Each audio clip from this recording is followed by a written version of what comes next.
За энэ дараагийн сетийн бодлогыг хамтдаа бодцгоё. За энэ тэгш нус гурвалжны хувьд ингээд яг энэ зураг маань өгсөн байна. Тэгээд яг нөт төр нь өгсөн бэхээр яг ийм хэмжээний дагуу зурагдаагүй шүү гэдэг зүйл хэлж байна. За тэгвэл АД энэ өөрөө 3.121-тэй тэнцүү, АБ энэ 3.11 язгуурдаар 130-тай тэнцүү бол ДЦ-ийн уртыг болохоор гэж байна.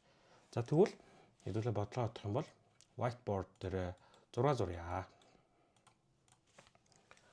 За мэдээж сая тэгш унсд гурвалжин ингээд зурагдчихсан. За тэгш унсд гурвалжны хувьд ингээд зурагдаад энэ чинээс ишигээ өндөр болж ах шиг байсан. За тэгвэл энэний урт нь 3.121-тэй тэнцүү гэж өгөгдсөн бол бодлоо ирцэн. Энэний урт нь 3.121 юм байна. А, Б, С, Д. АД хүртэл урт нь юм. Тэгснэ АБ-ийн урт нь 3.11 язгуурдаар 130 өгөгдсөн. Тийм бол ДЦ-ийн урт болохоор. За хэдүүлээ БД-ийн уртыг олж чадна. БД-ийн уртыг өндөргээд аашгичвэл гурвалжин АБД-гийн хувьд хэдүүлээ юу бичих чадах вэ гэхээр аашийн квадрат дээр нэмэх нь 3.121-ийн квадрат тэнцүү 3.11 язгуурдаар 130-ийн квадраттай тэнцүү байна гэсэн үг. Тэгэхээр аашийн квадрат дээр нэмэх нь 121-ийн квадрат хуваах нь 9 болчихно. Уран квадрат.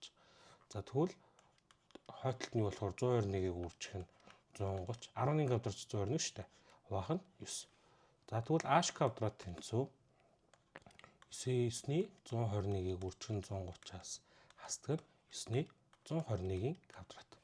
За хоёулын тэнцвийн тэмдэг арталт юу байна вэ гэхээр 9-ний 121 байна. Үржүүлээ гаргачвал 130-аас хасдаг нь 121 болж үлдэнэ. За тэгвэл 130-аас 121-ийг хасгаарч бид нар 9 гэдгийг мэдж байгаа учраас энэ 9 энэ 9-тэй хурагдаад ааш квадрат тэнцүү 121. Энэчнээс хэдүүл аашийг шууд 11 олж чадчихаа.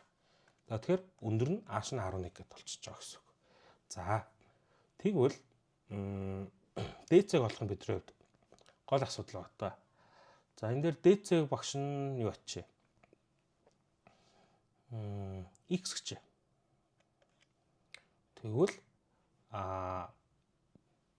БЦ юу болох вэ гэхээр БЦ бол тэгш өншигт энэ гурвалжин БДЦ-гийн хувьд юу болох вэ гэхээр 11-ийн квадрат дээр нэмэх нь x-ийн квадрат ч өөрөө bc-гийн квадрат болно. Тэгэхээр bc чинь бол 121 дээр нэмэх нь x-ийн квадраттай тэнцүү болж байгаа гэсэн. За тэгвэл том гурвалжны хувьд abc гурвалжны хувьд хэдүүл equation яаж бичих вэ гэхээр Пифагорын теорем яаж бичих вэ гэхээр ab болох 3.11 язгуурдаар 130-ийн квадрат нэмэх нь язгуурдаар 121 дээр нэмэх нь x-ийн квадратын квадрат тэнцүү 3.121 дээр нэмэх нь x-ийн квадрат гэдэг equation бичсэн.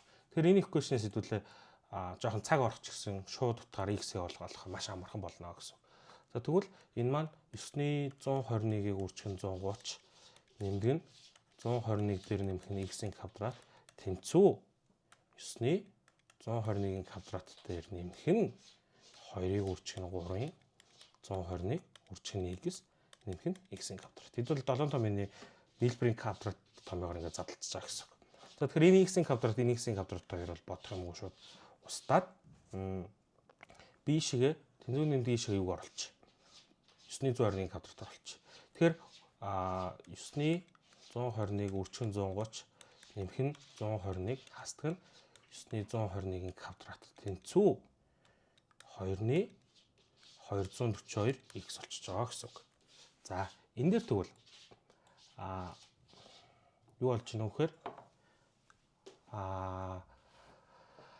энэ хоёрыг яг өмсгөө 9-ний 121 хаалтнаас өөр амхан гаргах чи үржүүр болгох. Тэгвэл хаалтны дотор 130-аас хасдаг нь 121 болж байгаа буюу ингэж үлдээд нэмэх нь 121 тэнцүү 3-ын 242 x болж байгаа. За энэ 130-аас 121-аас 9 болоод ингэж устгахаар ер нь бол тэнцвийн тэмдгийн зүүн талд юу болж байна вэ гэхээр 121 дээр нэмэх нь 121 тэнцүү 3-ын 242 x болчихж байгаа. Тэр энэ хоёр болохоор 242 тэнцүү 3-ын 242 x буюу x маань 3-тай тэнцүү болоод бодлого тусч байна гэсэн.